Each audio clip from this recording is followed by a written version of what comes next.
Iri tangazo rireba buri munyarwanda wese ufite ubwenegihugu cyangwa rireba buri munyarwanda wese utuye mu gihugu cy'u Rwanda.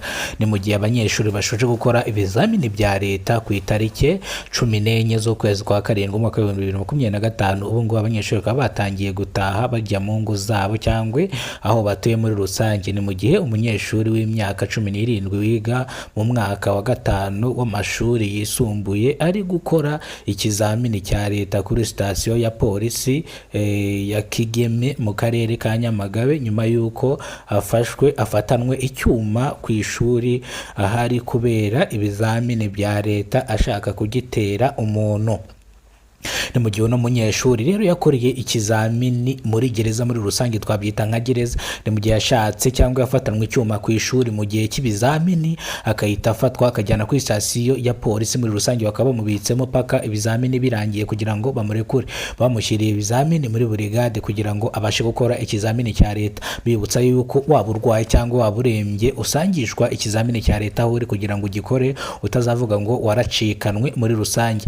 Ni mu gihe rero Nese yatangaje ko mu gihe abana bari mu biruhuko ababyeyi babo bajye babitaho nk'uko bikwiye, cyangwa bajye bakora buri kimwe kugira ngo abana babo batazisanga mu byaha cyangwa batazisanga mu mabara muri rusange. Ni mu gihe bamwe bishoboye bemerewe kujyana abana babo muri kuru, bakazajya biga kuru bakongera ubumenyi bwabo kugira ngo babashe kuva ku rwego rumwe bajye ku rundi rwego. Ni mu gihe nanone yongeye kuvurwa yuko abana basoje kaminuza muri rusange, ariko reka duhere ku basoje segonderi wa gatandatu segonderi basabwa kujya kwiga kaminuza, abazahabwa buruse ya leta muri rusange.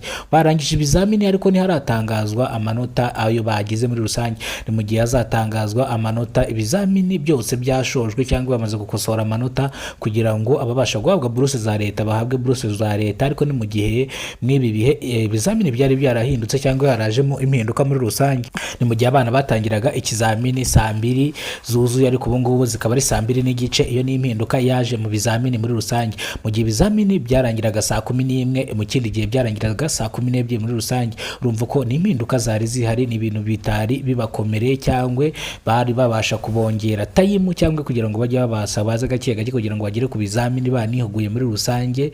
Ni ukuvuga ngo rero ikintu cya mbere nkusaba kora subscribe kugira ngo dukomeze n'izindi nkuru zitandukanye. Ariko turagaruka kuno munyeshuri wafatanwe icyuma mu karere ka Nyamagabe, agafatwanya icyuma ku ishuri mu gihe yaragiye gukora ibizamini bya leta. Ni gutya umuntu ashobora kuvuga ngo yavukanye umwaka cyangwa yavukanye inyatsi. Ni mu gihe uyu mwana we yireguye avuga ngo iki cyuma impamvu yari agifite, gusa nta byinshi ndi bukivuga kuko nabyo na leta nta kintu yabivuzeho muri rusange cyangwa nta bintu bya danje.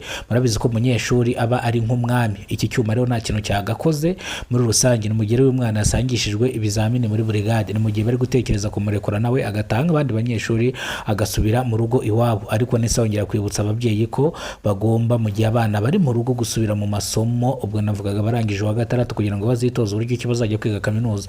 Abarangiye kaminuza bo banditse igitabo muri rusange basoza kaminuza umwaka wa gatandatu wa kaminuza.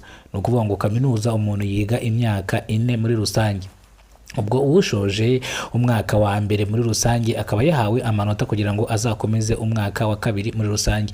Ni mu gihe rero ibi bizamini byabo bizatangazwa nyuma y'ukwezi kumwe cyangwa bikazatangazwa mu itangiriro cyangwa mu itangira. Ni mu gihe hazabanza gutangazwa abiga mu mwaka wa gatandatu wa kaminuza, ubwo n'umwaka wa nyuma w'amashuri. Bakarubwa azahabwa diplome akabasha kujya gusaba akazi mu bigo bitandukanye, cyangwa ashaka kwiga nanone yakomeza akiga mu gihe kwiga ntago bijya birangira. Kora subscribe rero ku miyoboro ya Kidasamura TV cyangwa Kidasamura Movie kugira ngo tujye tubana umunsi ku munsi. Rero ryari itangazo ryarebaga abanyarwanda bose batuye mu gihugu cy'u Rwanda. Iri tangazo ryarebaga buri munyarwanda wese kuko nta muntu utarigize wiga mu kigo cy'amashuri abanza cyangwa yisumbuye.